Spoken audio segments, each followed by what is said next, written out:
Hello, what is up, everybody? Welcome back to my YouTube channel, or just welcome if you've never tried this before. Uh, this is Amon Pecan here, and today I want to talk about one of my favorite games of all time. A game that I have nearly 150 hours on, which might not sound a lot to you, but it is a lot for me because I do not dedicate that much time to most video games. This is Yokai Watch 3, which released in 2016, nearly 10 years ago by this point. Uh, except in North America, released in 2019 or 2018 if you're in Europe. I don't know, the thing's release is confusing. This game was a third entry in the Yokai Watch mainline series, developed by Level 5, and it stars Nate Adams, the protagonist of the previous games, along with a new protagonist, Haley and Thomas. While this is usually considered one of the best Yokai Watch games, or the best Yokai Watch game for many fans, it did not do well critically, having only sold around 2 million. And especially with the US version, it did not sell much due to the limited amount of copies and the fact that it literally was released around the time when the 3DS was basically dead and the Switch was around, as well as the fact that Yokai Watch was already basically relevant. So many factors working against this game led to this one just failing. Along with Pokemon just releasing Sun and Moon and Pokemon Go just being big. So that meant that Yokai Watch could not reach the highs of its previous game, which got much higher sales. So I wanted to take a deep dive into what makes this game so good and why I like it a lot. Starting with the gameplay, it's different from the original game. The original first two games, my bad. Instead of the typical wheel structure of the first two games, you're met with a checkerboard of some sorts. This scared me when I first played because I hate chess, and this reminded me of chess. This is not chess, thank God. It is instead just a board where you move your yokai throughout the map, so you can fight other yokai and like do ultimates and stuff. It lets you dodge manually, and it gives you a lot more control over what your yokai is doing, unlike the first two games where you're kind of just putting them on there and hoping they do well. You can purify them now while there's fighting, which is good. I hated having to put them out of the map while they were fighting, just because they were a little bit not well, and this one is just a lot better to play. My only real complaint is this game is so much easier than the previous games. It is really easy to beat this game, especially with its final boss. To give you an example, the final boss is literally something I beat in like 2 tries, and even then the first try was just because I didn't try actually. And that's not like the previous game, Dame Dead Time, who took in that game, she took like a lot of time tries to beat, and it was like really bad. In the first game though, it was easier, but like not as easy as 3. I think that if they wanted to do this gameplay style, I think they should have ramped up the difficulty a little bit more, and because the post game has a big difficulty spike as well. That's not a fit thing. That's not the thing I'm a fan of. They should have done something to make the game harder if they wanted to really make it more fun. But it's still a fun gameplay style, and it's probably my favorite gameplay style out of all the 3 that we end up getting, with Yokai Watch 4's different style that I barely played of. Just by the way, don't expect a Yokai Watch 4 review for a while. So either way, yeah, the game is fun. The story is much better though, because, I mean, better than the other games. Oh no, I am messing up. The story takes place in America and in Japan, or in BBQ and in America. This game is confusing because of localization issues. So the thing is, in the original game, there was Japan and America to travel between. But with the games are in America having already changed Japan to America and changing a lot of Japanese stuff to more suitable things for Western audiences, they decided to make America just a completely new country, or at least a completely new part of America. I don't understand why they wanted to really uh, do that, but that also means that there's changes to the whole part of America, because in the original game, obviously they spoke Japanese as it was a Japanese game, and in America, the whole joke was that they spoke English and there was a language barrier.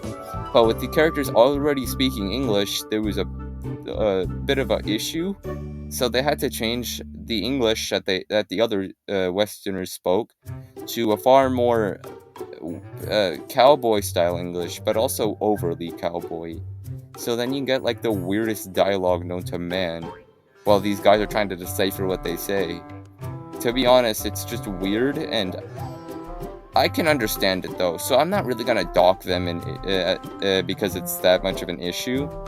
Because like it's just some dialogue. It's still understandable at the end of the day, and also they couldn't really do anything here. It's the story designer's fault. Whoever did this, I don't really know. Whoever made this, they should have definitely changed it up so it was far more easier for the English team to decipher and like make into a fine story. But yeah, going into the actual story, yeah, Nate from the first two games moves to America, or BBQ. I'm just gonna call it America for the rest of this. And he just tries to adjust to his new life in America, or BBQ. Why am I still calling it BBQ? He tries to go. He tries adjusting to his new life in America with new friends and a new school and just new stuff in general. While in Japan, our new protagonist Haley gets her first Yokai Watch and Yokai partner Usapion, and they just try to solve mysteries there with a new detective club, as well as just like adjusting to her new life of yokai. So they both try to adjust to that new stuff, and that's kind of what makes the story so fun, because the two main characters are kind of just like now unfamiliar with everything, which I don't know, I just like it a lot, and I just like these characters familiarizing with themselves with locations and characters and stuff, and I just also like their general story. Nate doesn't really have much going on, honestly. He's just doing whatever for most of the story. He's not the main focus. It's Haley, because she and Usapion try to find Usapion's human friend that he had before he died. It's a pretty emotional story, and it leads to one of the best Yokai Watch endings for a story. It's pretty emotional, and I love it. The fact that it got adapted in both the anime and the manga made it far better to like made it far more recognizable, I guess. And the fact that it got adapted is just a sure sign that this was a great story, and I liked it a lot. But also, they don't really do more a lot after that, because this story has like the weirdest downtime in between the end of Haley and Usapion story with that, and the start of them meeting Nate, because they just don't do much with the detective club. They're just solving mysteries, and it feels a lot more episodic like the first game, and also early on in the second game. And Nate also has a bunch of downtime because he's still adjusting. And then it leads into the chapter where they meet each other. And from then on, their yokai teams are combined. Their features are now shared between each other. Nate and Haley now share the same Yokai Watch model, and they both now can just like be together, generally speaking, because That's when you go to Yoppel. They have these cool teleporters that lets them meet each other, and that makes the story much more interesting because now these two characters from completely different countries are here, along with Nate's friend Buck, who he meets around chapter chapter 2. That boy Buck, that's one of my favorite chapters in the game, just because I like the two characters bonding. And Nate and Buck are great. And after they meet Haley, becomes a team of 3, along with the yokai that all the characters have except Buck. Um, so they're all trying to solve this mystery from outer space, uh, where there's just a spaceship coming in and like UFOs and whatever. Um, and they're all just trying to like solve it. And Buck is convinced that it's aliens, and everyone else is not. They all know it's yokai, except Haley sometimes, because this girl's an otaku. I love her for that. Best character in the Yokai Watch series. Why is she way better than Nate? Actually, she's like so underrated. Why did Japan hate her? Moving on from Haley.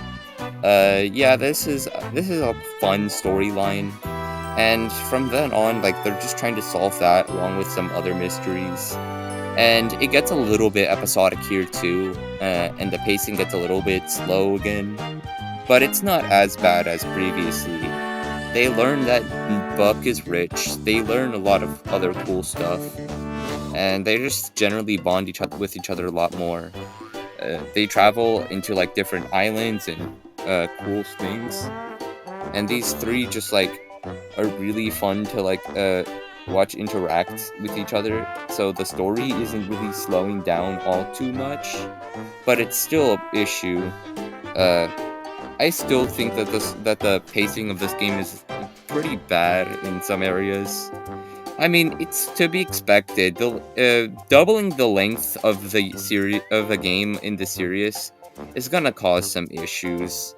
Going from 20 hours or like 25 hours to around 40 hours or 45, that's not really gonna work out completely, especially when the series is known for just having a bit of filler in the actual game.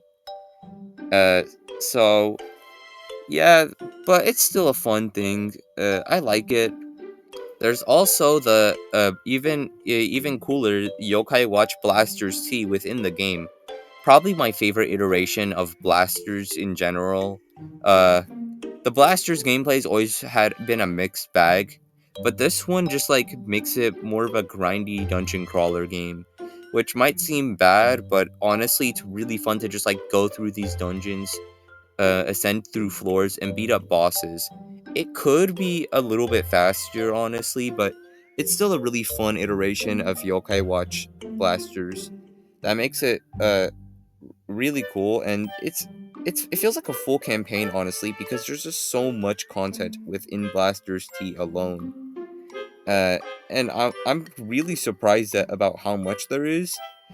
There's a lot of yokai, and honestly, this part of the game is a bit broken too because you can use it to get many things, such as many yokai that are far harder to get within the main game, and the forbidden fruit, which if used in the main game, can automatically befriend any yokai, which skips all of the annoying befriending stuff that you had to do in the previous games.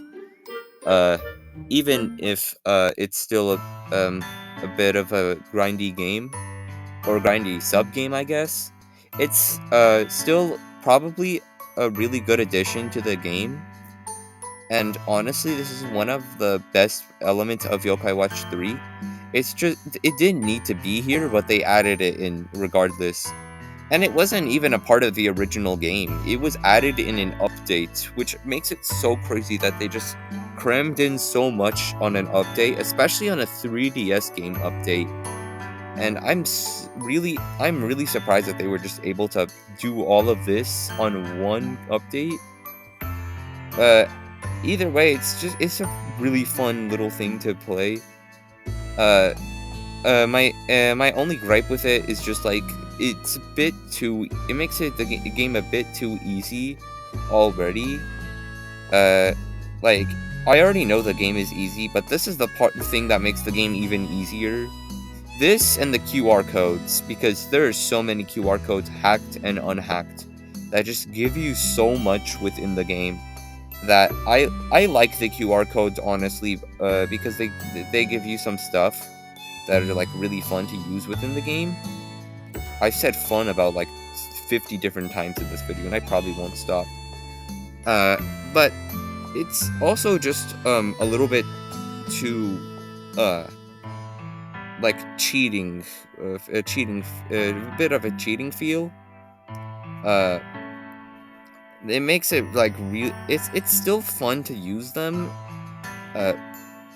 But like I don't really like it a lot because it just takes away so much of the skill that's needed to beat the game, and just like makes it so that way if you have a QR code reader if you can read the QR code on the 3DS, if you can find the QR codes from somewhere, here you go. It's a way to make the game easier.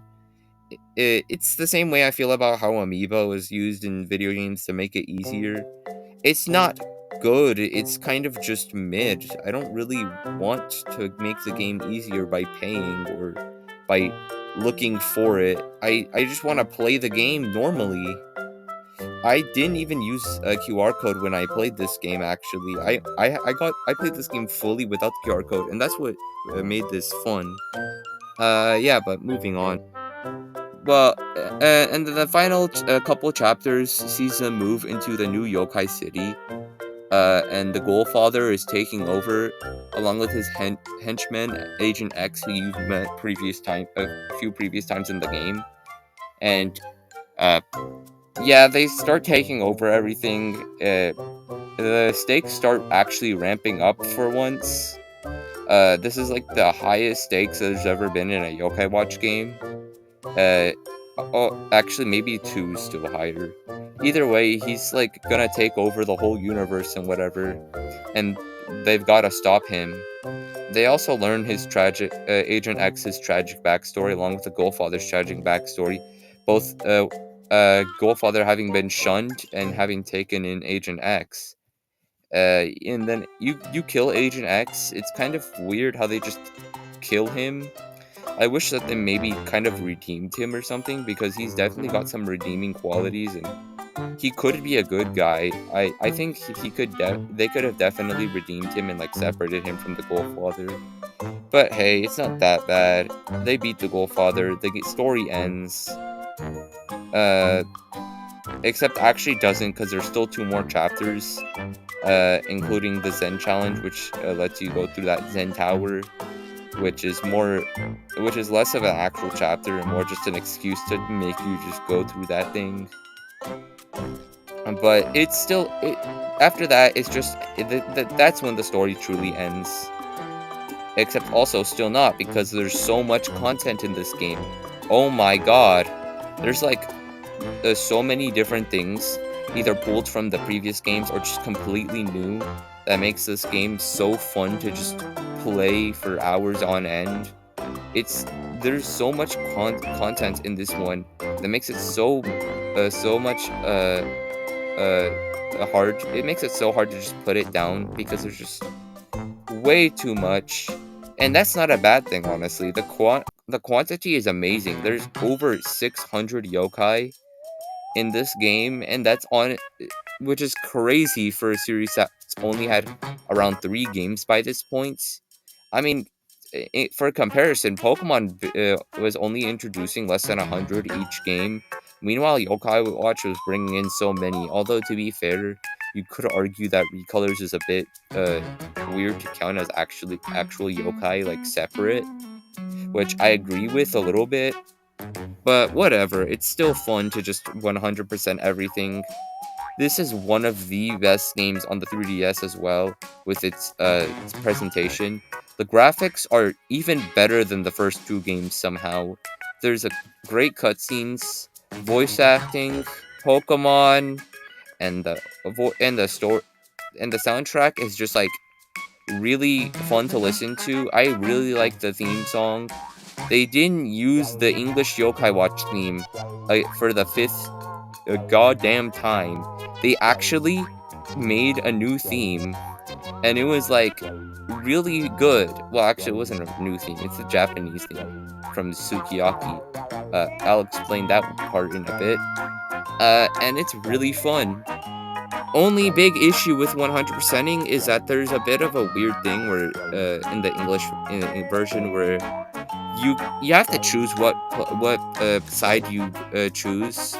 You have to choose what side you want to go in, and that gets weird because there's a different yokai for each side, and yeah, you kind of can't obtain some if you choose one side and don't choose another. But that comes from the fact that this game is not actually one version. It's actually like Pokemon multiple versions. Sushi, tempura, and sukiyaki in Japanese. But in English, for obvious reasons of it not selling, they had to combine all of these into one big package, which just became Yokai Watch 3 in the West.